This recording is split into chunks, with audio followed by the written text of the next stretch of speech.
Once upon a time, in a small town called Pleasantville, there was a big, old house on the edge of the forest. This house was different from the others.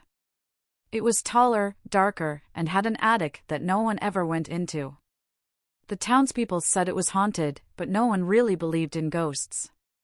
That is, until one Halloween night. Tommy and his friends, Lucy and Sam, were excited for Halloween. They loved dressing up and going trick-or-treating. This year, they decided to be brave and explore the old house. They had heard stories about a ghost living in the attic, and they wanted to see if it was true. "Are you sure about this?" Lucy asked, her voice shaking a little. "Don't be scared, Lucy," Tommy said, trying to be brave. "It's just an old house. There's no such thing as ghosts." Sam nodded, but he felt a little nervous too. The three friends walked up to the house and pushed open the creaky front door. It groaned as if it hadn't been opened in years.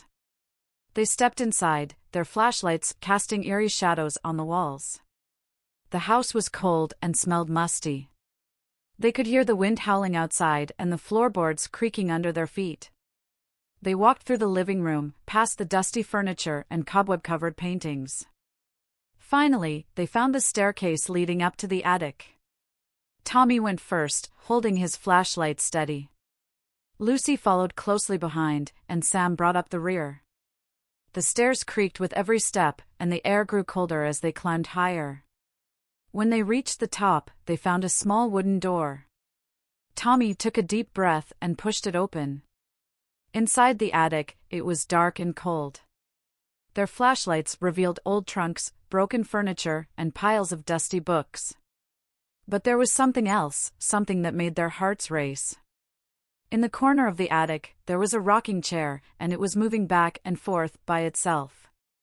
Lucy gasped, and Sam's eyes widened in fear. Tommy tried to speak, but his voice came out as a whisper.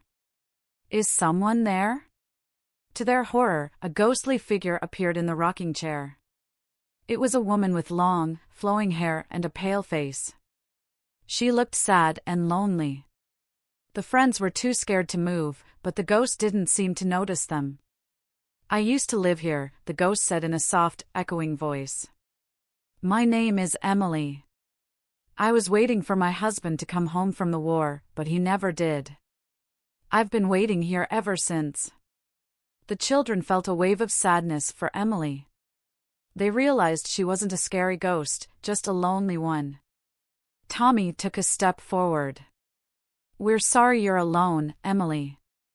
Is there anything we can do to help you?" Emily smiled, and for a moment, her ghostly figure seemed less frightening.